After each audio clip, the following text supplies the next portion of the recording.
buddy. Hey, guys. Hey, Matt. How you doing, buddy? I'm doing great. Welcome to Orlando Brokers and Bourbon.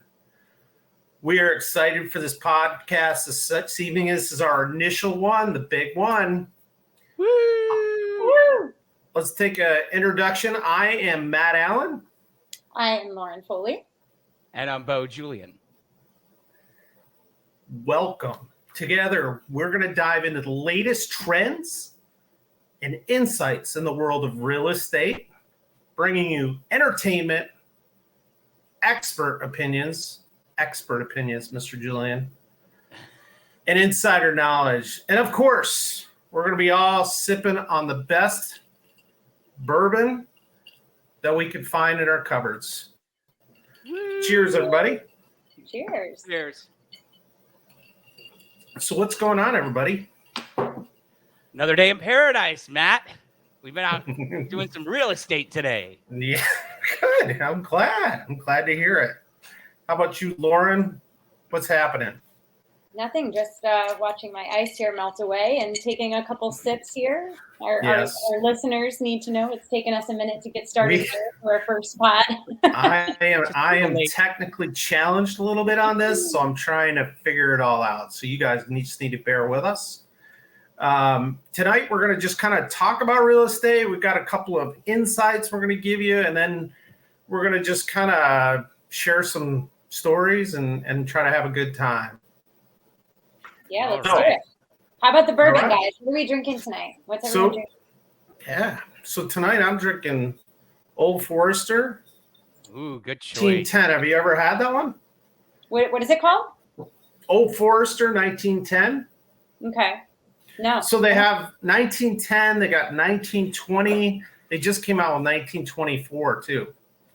So apparently, if you can mix 1910 and 1920, you get a 1915, which is a whole different realm. Do you know what the difference is between? No. Okay. I have no idea. I talk out my butt when it comes to bourbon, but that's okay. Sometimes all you need to know is that it tastes good, right? That's right. That's right. So I'm doing. I see some smoke wagon. Smoke wagon, smoke show. That's what I'm going to call it. Some smoke wagon. It's good stuff. The smoke wagon smoke show. How do you like it? That one, Bo? I like it. I think, honestly, I believe maybe Matt, actually, I was at Matt's house one night, and I think I had some, I believe. I'm not 100 on that, but he's our bourbon connoisseur. Honestly, I haven't broken that one out yet. I have a bottle. I just haven't. Oh, well, then it must have been somebody else's around. I'm too busy writing contracts and, must be nice. Must be nice. Yes. No, good for you. No, I'm just kidding. Making it rain, Matt. Making it rain. Right. So. Well, guys, tonight I am drinking a well-known Four Roses single barrel. Oh, that's my favorite. Nice. I gave my last bottle away, but I love Four Roses single barrel. So I'll tell you a quick story. When I heard about Four Roses bourbon, I was like, it used to be when we were in college, that was Four Roses was like the worst of the worst. Like it was just nobody drank that. And now that I'm in the bourbon world per se, I was like, I'll just give it a try. And that is one of my favorite bourbons. Have you tried that, Bo? I have not, but I'm gonna try it now. You've excited me. It's kind of got me wheels spinning a little bit. It's good. Yeah. Gordon's got good taste. Yeah. Mm-hmm. I'm gonna go with that. I think I'll give it a shot. Well, here's a fun question for everybody and maybe for the listeners. But do you guys know what makes a bourbon a bourbon? I'll let Bo answer that one. No, I'm gonna go with you, buddy. I'm gonna. I'll take a stab at it. So it's got to be made. It's got to have. I think it's 51%. 51% corn. I said corn. It's got to be made in charred barrels.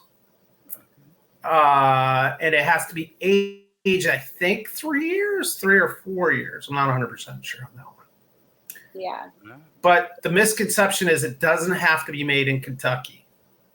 Correct. Yeah. Am I right? I believe it's just the USA. Yeah. But I think Vegas.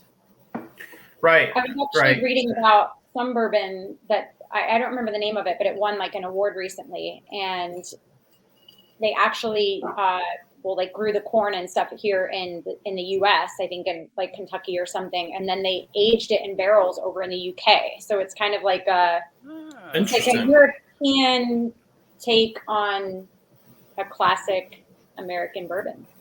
Interesting. Nice. I know they're just taking bourbon. Everybody's trying different stuff because there's the bourbon boom right now, and everybody's trying to.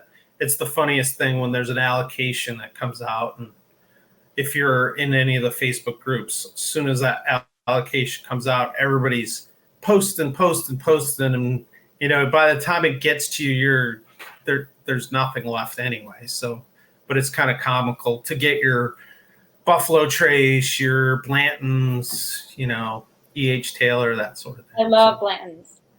Do you? When I was, you have good taste. John Wick likes Blanton's too. Don't you collect all the little tops, right? And Blanton's? Yeah. I have a couple, but I haven't had that much that I could actually collect them all. But I saw a really cool Blanton's collection at a friend's house in Windermere Park. They have like a beautiful bar. I'll have to send you guys a picture. But they have every single Blanton's. There's not one missing. So, that's awesome. And they're each letters, and they spell Blanton's, I think. So okay. Well, we need to start a collection between us then. Let's start doing that. I like that. If you can find a bottle of Blanton's, go for it. I'll have a bottle in the next 2 weeks. Oh, yeah? Where from? Do tell. So I got people. When I do get it. What do you mean you got people? Bo. I got friends in low places, my friend. I need your intel on that one. All right. Anyway, let's move on.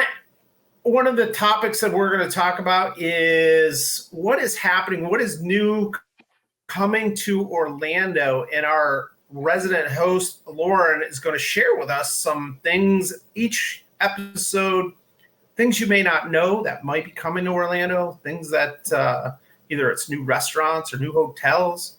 So you are in the know through our podcast of what's happening. So with that intro, Miss Lauren, take it away.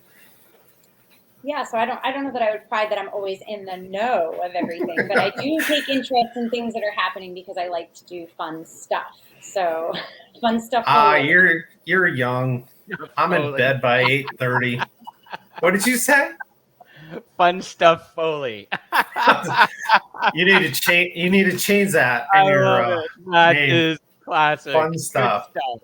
Well, I think one cool thing there were a couple cool things that happened this past weekend. Unless we were living under a bourbon rock ourselves, we probably all heard that the Olympic trials came to Orlando. So that was cool. I did. Exciting stuff. Was that for the marathon, right? That was yeah, and apparently it was the first time that the marathon Olympic trials came to Florida in Orlando. That's right. So yeah, big deal. Do we know who won this? Do we need to look that up? I don't know anything about marathon. There were 3 gentlemen, I believe, and 3 women, and it was the youngest female ever to win. 25-year-old. What was her name? Let me check. Yeah, all the downtown buildings were all red, white, and blue illuminated. That's crazy. Downtown on Friday night, coming back from an event, and the whole downtown was red, white, and blue on all the buildings. It was really cool. That's amazing. Fiona O'Keefe was her name, by the way. She was. What was it?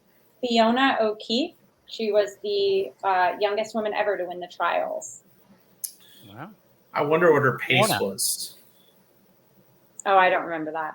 We could look that up. I'm not going to be beating that pace anytime soon, so I'm not too worried about it. Do you run that pace at the Windermere downtown beer run?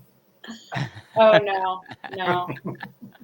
But I'm sure those that are running that well, they're probably not having a glass of bourbon. So that's true. Was there a Pro Bowl in town? They do afterward. Pro game? Yeah. Did you guys go? The Pro Bowl? Anybody go? I did not go. But I understand. I know my son's little friend played the earlier Saturday as a little football game. They actually got to play in the daytime. There were 11 and 12-year-olds, and they played football on the field earlier the day. Oh, that's so Pretty cool. for those guys. Yeah, they're like 12 years old, 11, 12 years old, and they got to play a football on the field. So they were. That's awesome. Yeah. That's really Weren't the quarterback brothers there coaching, or Peyton and his brother? Yeah. Yeah. Guys were. I think Peyton was in the post, and then the Kelsey brother was there too. What's his name? Oh, was he? Jason. Yeah. Jason's my favorite. Kelsey. Did he keep a shirt on? I don't know, but he did go to Disney, so. He's awesome. I love that guy. Cool. I think he's awesome. I'm not knocking it. I think he's cool. I just love it. Yeah. He's living his best life. Right. That's all right. Good for him. Yeah, guys, we had a lot of stuff going on this weekend. We had MegaCon too. Bo knows some celebrity friends that attended. Oh, did you go, by the way? Didn't make it. I was going to try to go on Friday, but I had a few things going on, and then I had another event I had to go to for an opening for a friend of mine that opened up a new business called Hawaii Fluid Art out in Winter Spring. So that was really cool. Oh, so unfortunately, I couldn't make it over to the convention center for the big event. But I hear it was a huge success. So I'm gonna try to make it next year. Yeah, I heard it was packed. Like people were kind of a little offended when they paid for tickets, and it was like insanely busy. I went to the guest list, and I was like shocked, because normally those events you can see like I hate to say this because he's one of my biggest fans, but like Henry Winkler's there, the Fonz, and like all these old stars, but they had like some serious people at this event. Not to mention, my childhood crush was there. Yes, Alyssa. Everybody wanted to go to see Alyssa. Sam. Didn't everybody want to go to see her? That was probably before your time. That's what caused all the lines. No, I know Alyssa Milano, and who's the boss. I watched it. Okay. All right. But she was around for Charmed. Let's not forget she was in Charmed. Oh, yeah, I love Charmed too. I would watch that all the time. And Rose McGowan and the other gal, which I should know her name, she was also there too, apparently. Yep. There was a ton. There was like Kiefer Sutherland, I think, was there, and O-Town. You know who I thought was cool was Klinger from MASH. Remember him? Did you ever watch MASH? Yes. I can see the logo of MASH. Jamie Farr was his name. Number one watched television show in the country for years. That was a huge hit. I used to love MASH. Now we just drink MASH. Oh. Oh, we need to have like a word every time we say it. We have to set it up kind of like a safe word, Bo. Let's be real. Or we drink every time we say a word. Yeah. That's it'll be like when one of us says something inappropriate, we have a safe word. We just drink. We're gonna have to come up with that. That's a good idea. No, and by the way, you were in charge of the sound effects, and I haven't heard any yet. So, who's responsible for sound effects? Me? You said you were, yeah. No, I said I want to be responsible for sound effects, I didn't know that I was actually okay. So let me. Like it, nice. Love it. Well, all right. I think that one can safely say that Orlando is doing some really cool. That's not me. I'm not. You doing gotta that. Yeah. Really? All right. Sorry, I couldn't. Sorry, listeners. I like the sound effects. You should train your audio engineers before you put them on live and tell them.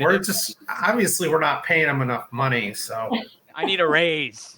Maybe he's making too much money that he can buy cool things. He just doesn't know how to work them. That's true. Hey, I got the mic. I've come a long way.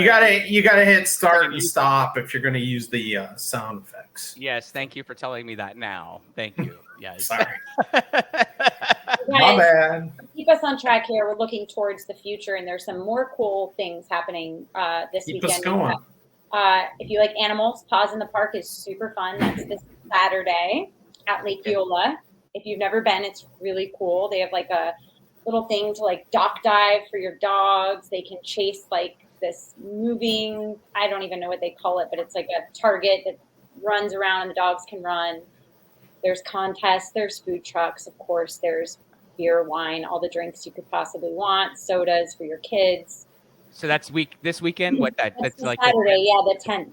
So if you guys are looking for something fun to do, that's a great event, and it's the biggest pet show in Florida. So the beauty of Orlando, and for those of you that are listening and are considering moving here, this right here is why I love living here, and I know these guys do as well. Is it's just there's always something going on, even if it's downtown, iDrive, the parks. Like I know Mardi Gras just started at Universal. We just got Universal passes, so you would never run out of things to do. Where I used to live in upstate New York, way up in farm country, there was never anything to do. So that's the beauty of living here in Orlando.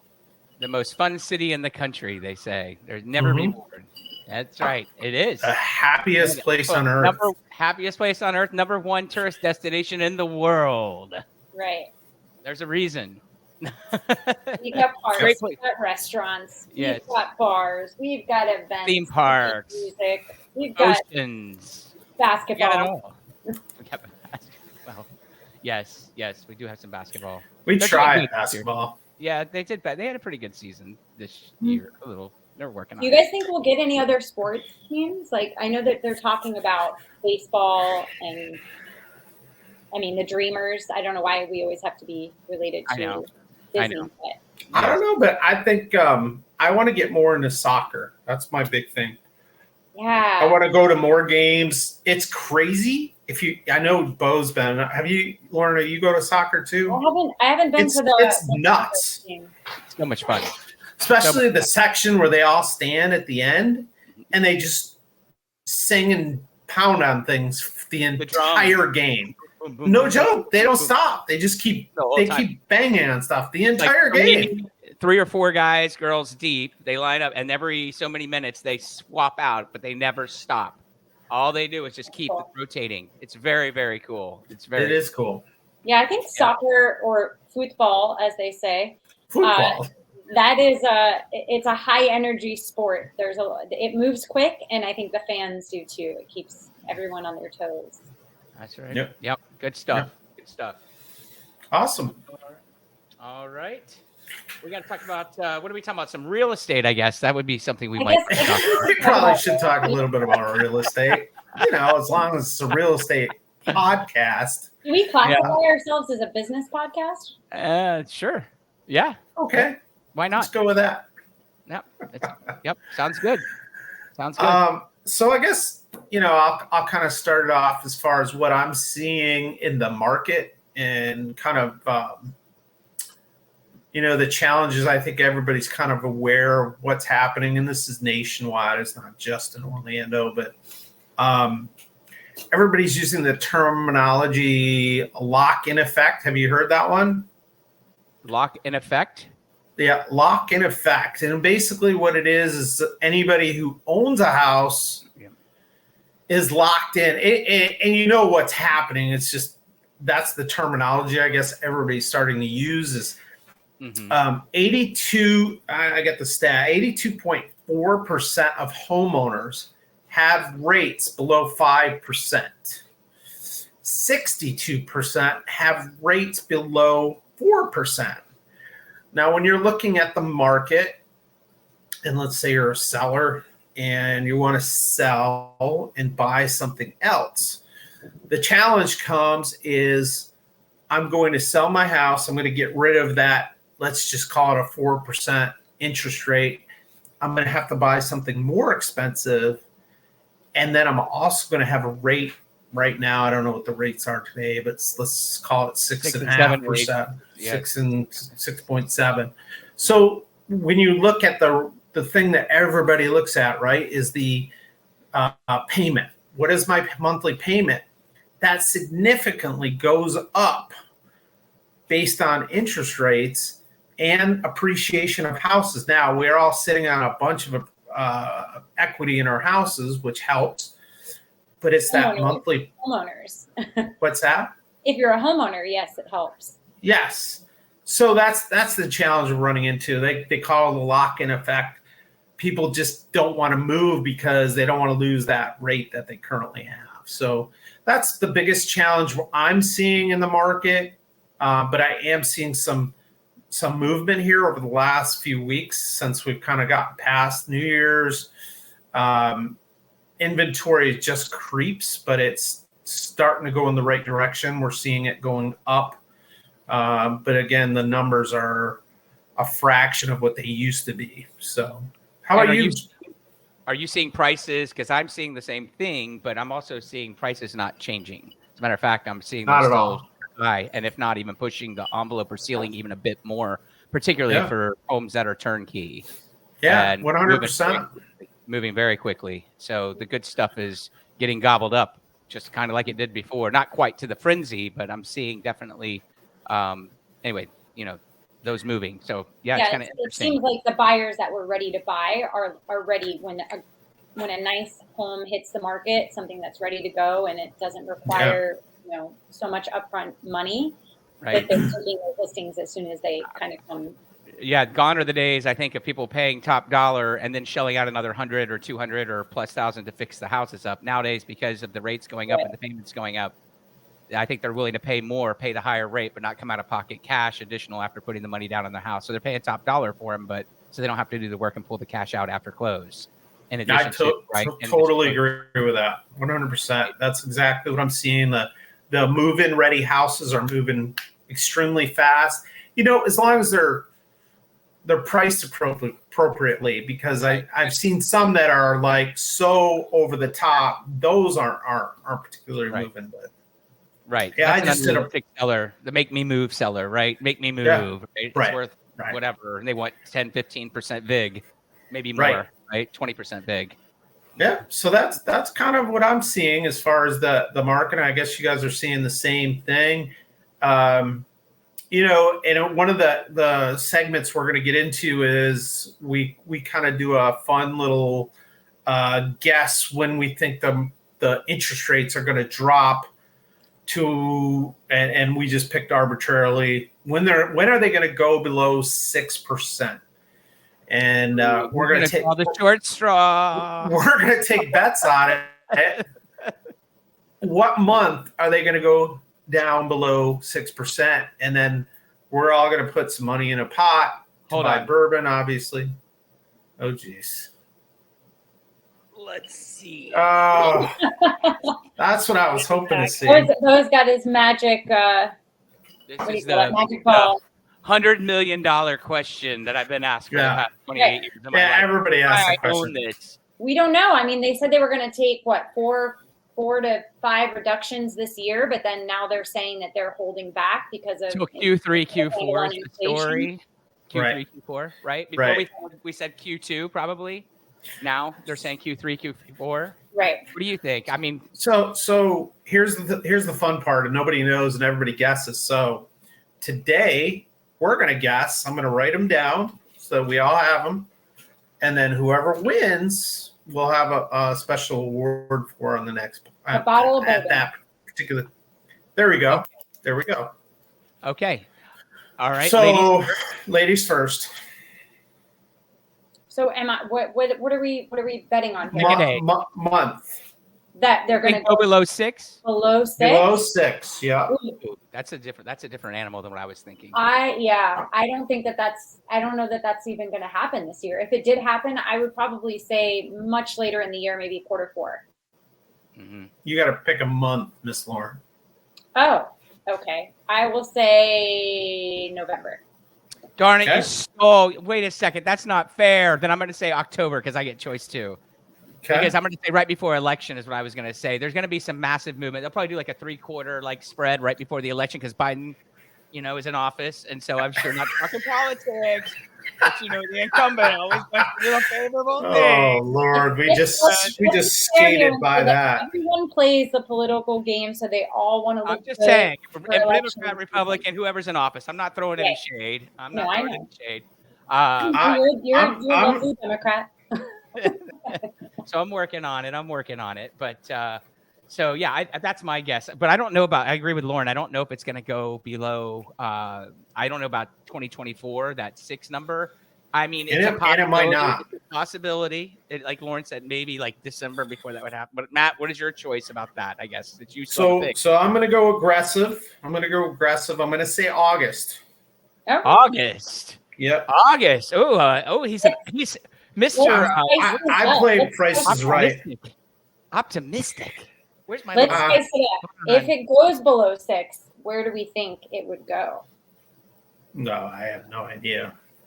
If it goes below 6, buckle up because I think everybody's going to jump into the market. Yeah, That's I think my personal opinion on that. I think anybody that wants to move, it'll be that everybody will make the move at that point. But the problem is the rates. As soon as that happens, the prices will go up. They will, and that's where I think people will go.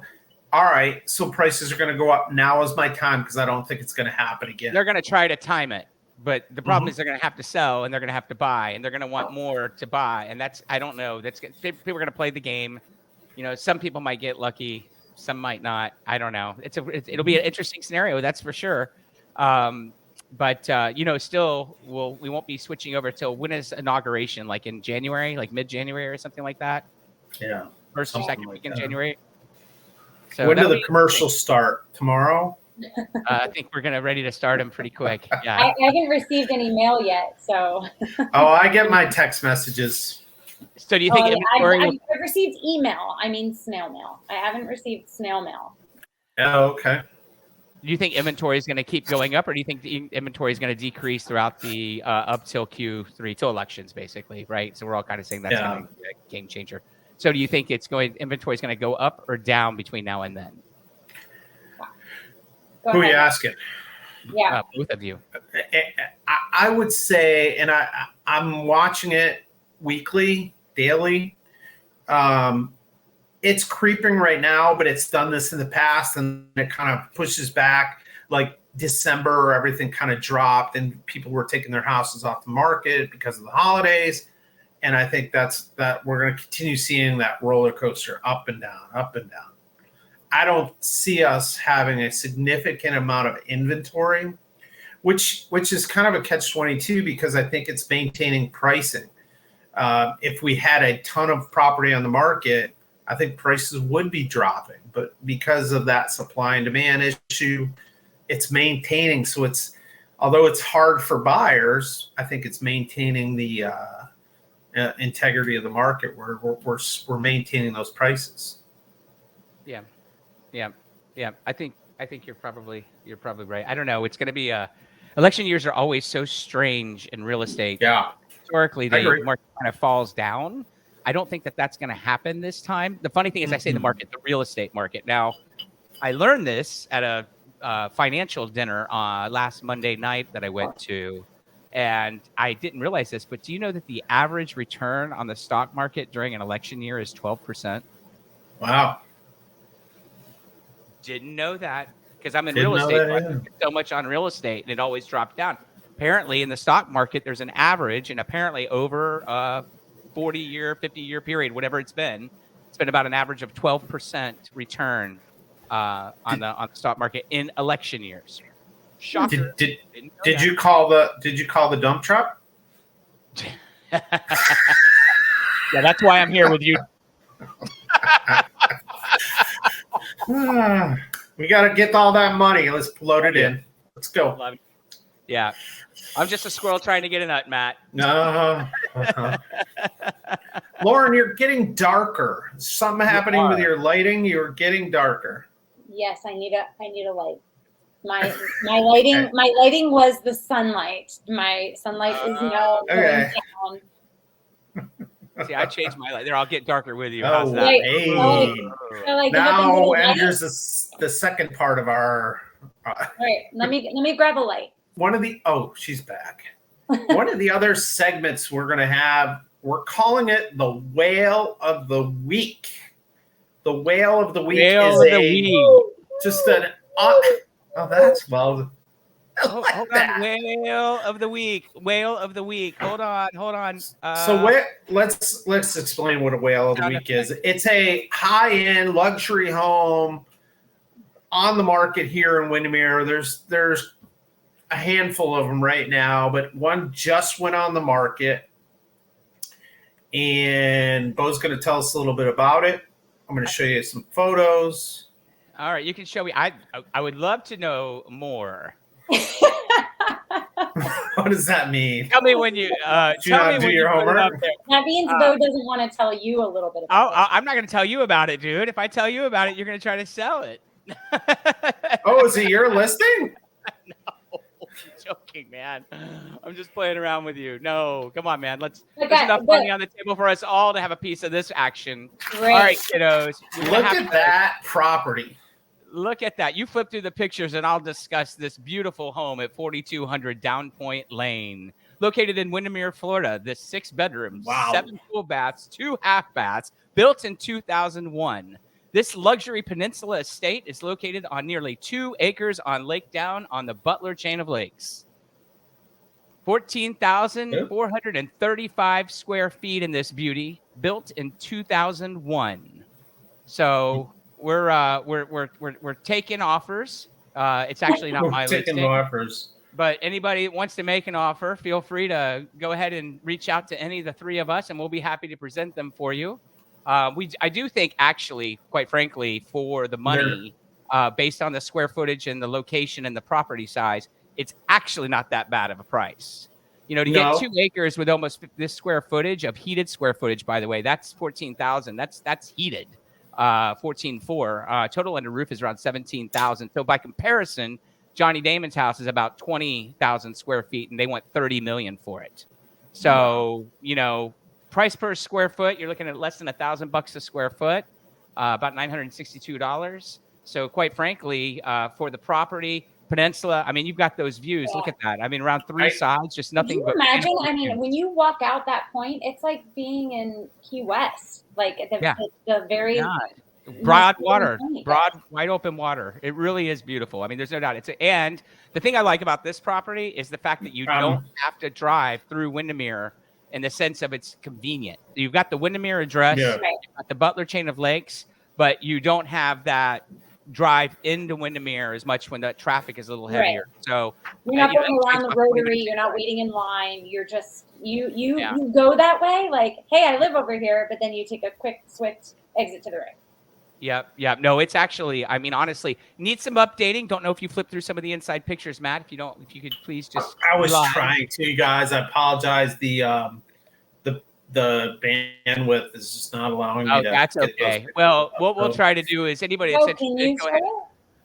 I don't know, Lauren. I'm not that creative. I'm gonna learn. I could try to learn. You're putting them on the. Anyway, so my favorite part of the house, right? If you've looked through it, Lauren, did you get a chance to look through the pictures? Oh yeah. So my favorite part is the one is the guest kitchen, which is it's like a butler's pantry, right? But it's an actual kitchen. Yeah. And it's larger than my kitchen in my house. It's got like a 6-burner gas stove. I mean, and it's just for the help, I guess, is how they're explaining it. The crazy.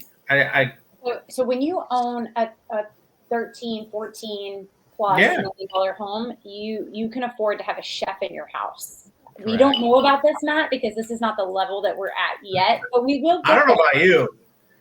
Garçon, bring me some more bourbon. Molly. I don't know what you're talking about. Molly. Molly, let go of my shoe. Go get me a bourbon. Give me my beverage, Molly. So that's. But yeah, you have chefs at that point. I know. You got everything.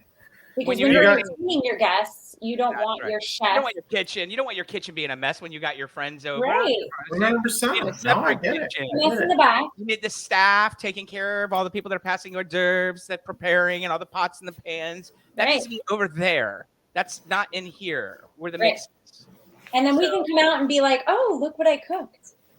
That's right. Yeah. That's right. Yes, I've been slaving away all day. Little do they know, Ratatouille is right there in the pocket. That's right.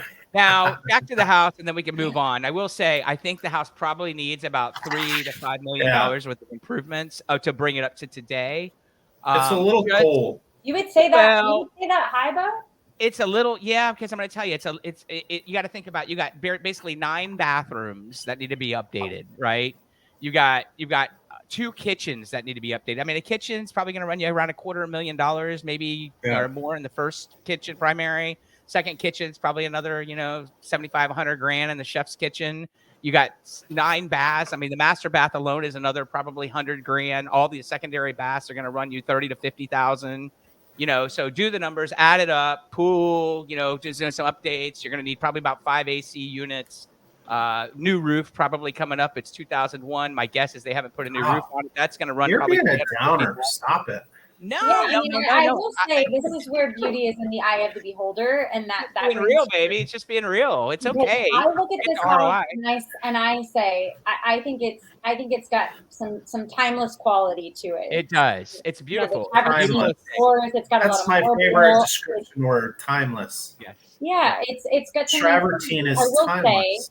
It's got some. I mean, the staging itself could use a little bit of a revamp. It looks like Grandma staged it. Well, our viewers cannot see the house, so we're gonna have to. I'm sorry. I feel like we need to bring the staging up. We're gonna lose our audience if we get into something that they can't see. Right. Let me see. I'll reload all the renovations it needed, Bo. So. All right, hold on. I'm getting some more pictures. So. Feel free to like or private message any of us for 4200 Down Point Lane, Windermere, Florida. We would be happy to share it to you. We'd be happy to share it. We provide car service and lunch. We do. Let me see if I can get some more pictures. All right. It's starting to work. Guys, I'm sorry. Like, this is gorgeous. There's some things like the columns, obviously, are a little right. Like they need to be a little more modern as possible in this house. Imagine look at that ceiling being all glass instead of wrought iron. Imagine losing some of those Corinthian columns. I like the wrought iron personally. Well, I would agree with that. I'll show you my favorite part. Plastic, look at those coffered ceilings. Yeah, I love those. Brick. Have you seen the brick ceilings? That's my favorite. I can't believe that the brick is bent like that. The fact that they were able to make it. The craftsmanship was really cool. There's a little. I think they put Bo. Don't you have this wine cellar in your house? Yes. Yeah, it looks just like that, Matt. Except for it's about 3 foot by about 3 feet. Look at that. That is just ceiling detail on this house is really cool. They did a lot of details on the ceiling. This is what I'm talking about. Yeah.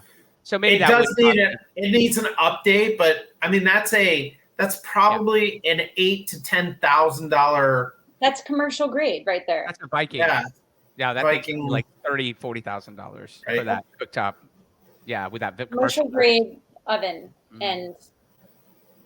Yeah, pretty sealed. Master bedroom, because everybody needs that much space in their master bedroom. Mm-hmm. But you know what? If you can afford it, why not have it? I mean, to me, this is all pretty timeless. I think it only goes a little south when you're looking at kind of the furniture and maybe like some things that need to be repainted and kind of it needs a refresh. A refresh. I like the word refresh. That's a killer pool, though. Just being on that peninsula has just got to be. Imagine sitting out there at night. Well, why don't we make it happen? Yep. If any buyers would like to invite us to the photo party, we'd be happy to come. I'm going to stop the screen. Okay. Well, that's good. Let's see. Hold on. That's that. That's the whale of the week. Whale of the week. I should have had a whale sound. I gave you guys a whale sound, but I just don't know. I don't have a whale sound. I just have a ball. And there's a dog, and there's a wrong. What's wrong? That's sound effects, because I don't have the right sound effect.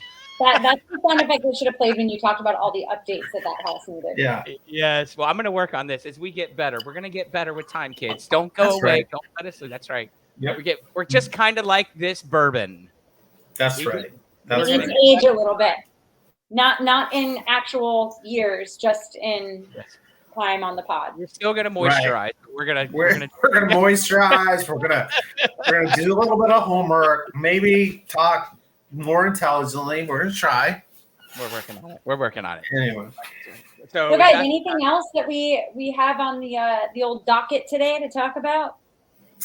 I don't think so. I think we're just gonna kind of wrap it up, and Miss Lauren's in charge of wrap up today. Am I? Talk about what we're gonna talk about in the next little session we're gonna have. That's a good thing to do. I'm not sure what we're going to talk about in the next section because this is day one, people. We are just starting out, and we are going to try to make this as fun and informative and as exciting as we possibly can. And we hope that you enjoyed listening to us today on Brokers and Bourbon. And I'm sure the bourbon kind of stepped into some of our conversations. We hope you don't mind. I'm Lauren Foley, and I've enjoyed being in your ears. Not in a creepy way. And I'm Bo Julian. I'll just leave it with Lauren and that exit. And thank you for listening to us. Yes, and I am Matt Allen, and we will see you on the next podcast of Orlando Brokers and Bourbon. Cue the music. Bye, everybody. Is this the Titanic?